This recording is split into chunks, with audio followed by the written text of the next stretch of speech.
Welcome to Uninvited, the show where we cover news that matters to Ontario women. On this program, we're talking about the challenges that continue to exist in Ontario's childcare system and how critical this care is for the development of children in our province. But first, here are some recent headlines impacting us in Ontario.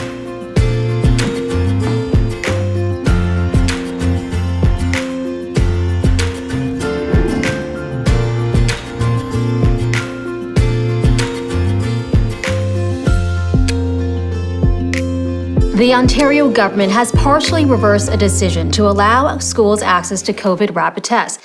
They're now saying that schools in high-risk areas can be sent rapid tests. COVID cases in Toronto have increased for kids aged 4 to 11, with experts saying rapid testing could help curb the spread of the virus. Other provinces use rapid tests in public schools, yet in Ontario they've been resistant, even taking away the supply of tests from some parents and schools that had organized it themselves.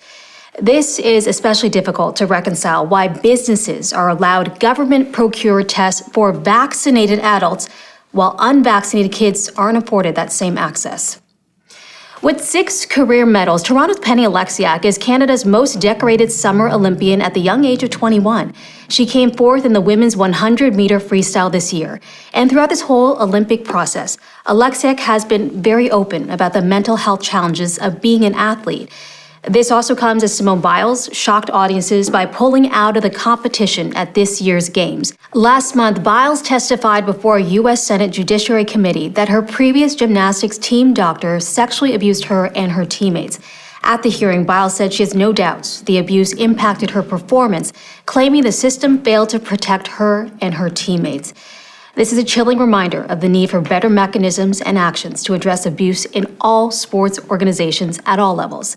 CBC Sports senior writer Jamie Strachan urges parents to challenge uncomfortable situations and not be scared to ask questions of your children's coaches. The government of Saskatchewan has ended its relationship with one of the largest nursing home chains in the country, Extendicare. Extendicare was the operator of Saskatchewan's worst long-term care home outbreak. It was connected to 39 resident deaths from COVID-19. Meanwhile, here in Ontario, under Premier Ford, they've continued their relationship with the for-profit Nursing Home Corporation, despite its repeated failures in Ontario. Extendicare has handed out tens of millions of dollars in cash to shareholders during the pandemic. And in 2014, Extendicare paid $38 million penalty after a U.S. Justice Department found the company had charged for substandard nursing services that were effectively worthless. Extendicare has since ended its operation in the United States. Here in Ontario, the government has yet to fine a single nursing home chain, and they have not revoked the license of any provider despite thousands of deaths during the pandemic. People's Party of Canada leader Maxime Bernier took to Twitter last month to blast local journalists, calling them names and releasing their personal emails to the public. This was a response to inquiries from major media outlets about white supremacist groups endorsing that party. The tweet led to an uptick of targeted harassment towards reporters, specifically female journalists, and then Twitter demanded that Bernier remove the tweet. The Coalition for Women in Journalism condemned Maxime Bernier, calling his tactics a willful attempt to intimidate journalists and prevent them from asking difficult questions, adding that it's no secret that right-wing sentiment can be provoked on social media fairly easily, resulting in real-life consequences for members of vulnerable communities. Social media platforms need to devise more vigilant ways to prevent incidents like these. Recently, advocates and organizations across the province have issued an open letter to all Ontario political parties to take transformative action to end the She Session, which has severely impacted women's labor market participation. The letter comes as the Ontario YWCA Coalition launched its She Covery Ontario campaign. It outlines 3 key recommendations for the government, and it includes investments to support well-paying jobs, signing on to the federal child care plan, and improving standards for decent working conditions in female-dominated industries. And finally, we want to talk about food insecurity, which has increased dramatically amidst the pandemic. Feed Ontario is a collective of hunger relief organizations and food banks that are seeking to end hunger, poverty, and food insecurity across the province. The interim executive director said the province should have mentioned this growing issue in the throne speech when MPPs returned to Queen's Park on October the 4th. The organization recently launched Hunger in My Riding. It's a virtual tool to track food insecurity locally, teaching users about food bank access in their local communities, the local poverty rate, and current cost of housing. I'm joined today by Wendy LaRose, founder and executive director of Challenging the Outcome, an organization that supports marginalized children, youth, and their families who are experiencing challenges in Ontario's public education system. She's worked with young children and their families in several not-for-profit organizations. She then went on to work for the Region of Peel, supporting families and special needs children, and she's also the mother of 2. Wendy, thank you so much for joining us here. Start by telling us a bit about yourself and your background in education. Well, I'm a mother of 2, and I reside in downtown Toronto. And I've worked in childcare for quite some time. I started my own nonprofit organization called CTO, Child and Youth Educational Services. Basically, I got started in education when my son was experiencing some issues in school back in 2012. I had to do a lot of advocacy work. I had to support him. And then I started seeing that other families were having similar experiences. How is the current public school education system combined with hybrid learning? How is that able to provide equal footing to all kids?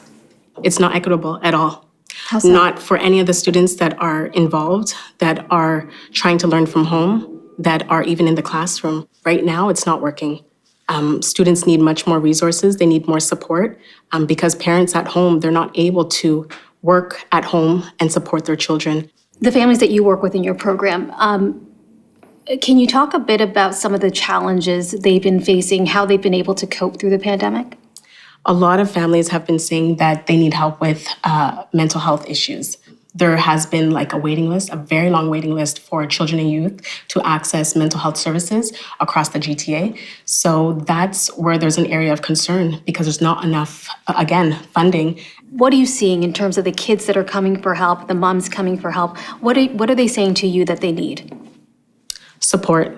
They need support, especially when it comes to electronics, or they have to think about, oh, can I afford, Wi-Fi? Or even if they're going to school in person and they're coming home and having to work, having to do schoolwork at home, how are they able to, work online if they don't have Wi-Fi connection, which costs money?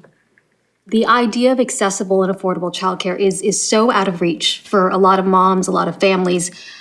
What from your experience have you seen with respect to who that impacts the most, who's falling behind, and what kind of sacrifices do families and moms have to make when they're juggling childcare, work, and bills on top of everything else? They're making a lot of sacrifice. Even for myself, I remember having to turn down a job. Parents are juggling with a lot, and I think that what the gap or the issue is the fact that the government is not providing funding. I know that for childcare, it's expensive. It's like paying for a mortgage. That's a lot of money that you're paying out of your pocket.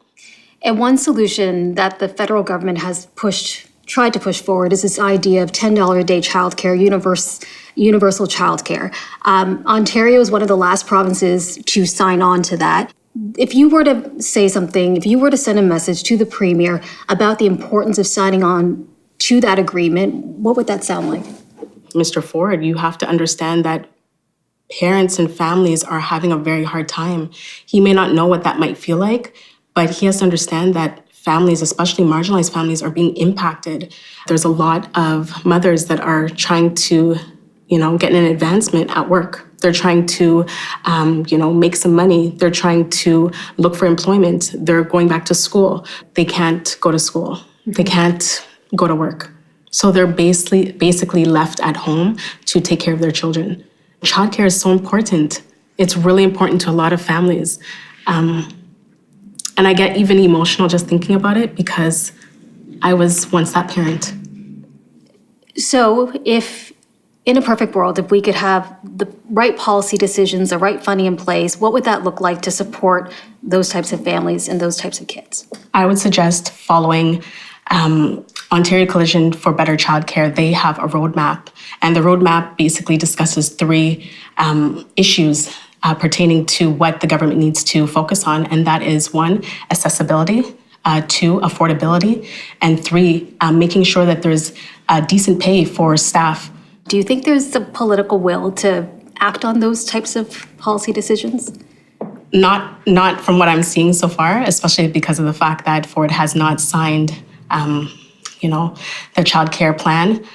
I think what it will take is some consultation, some community consultation. I think he really needs to, sit down with some experts that know what it's like to be working in childcare. And not only that, but also with parents that are actually going through the struggle of trying to access, quality childcare. So I think it will take some community consultation for sure. I think if he was actually going through what many mothers are going through across the province, I think he would really understand. I think that with the lack of responsibility, I think with him not even signing on to the agreement, I think that this is not a priority to him. He doesn't care. When you say the Premier and members of his government don't understand what moms are going through, what are moms going through? What are you hearing? As a mother of 2, having to take care of children and having to put food on the table, having to make sure that your child's homework is done, having to make sure that, you have an income, you're financially stable. Those are just a couple of things to think of that Ford has not experienced.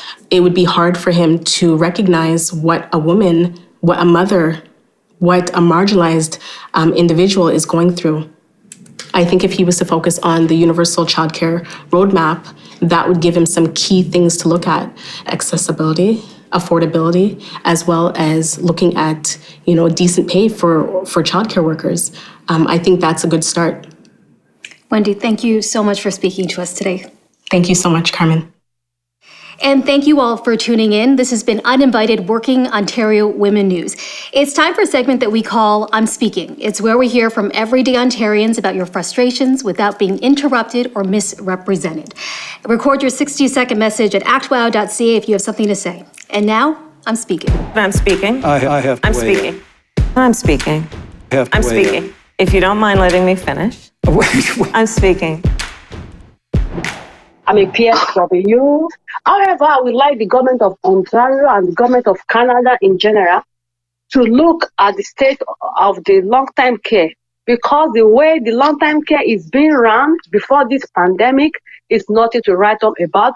Thanks to pandemic that has brought a little change to the long-term care in terms of staffing.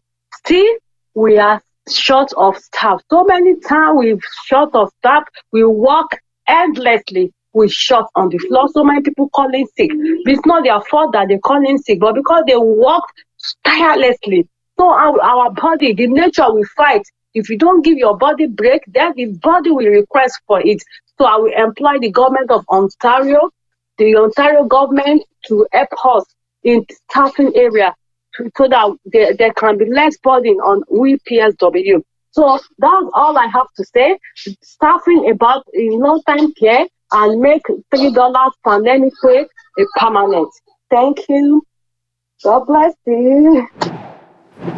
Good morning. My name is Ellie. I am a nurse, an RPN. I work within a mental health unit in a hospital setting, as well as I work in the community with palliative clients. My concerns today are a couple of things.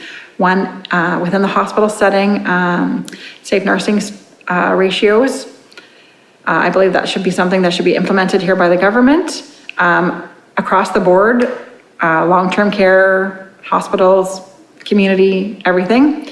As well, like hearing about a nursing shortage. I believe we have a nursing retention issue, and part of the reason is because we are tired, we are burnt out, we are exhausted.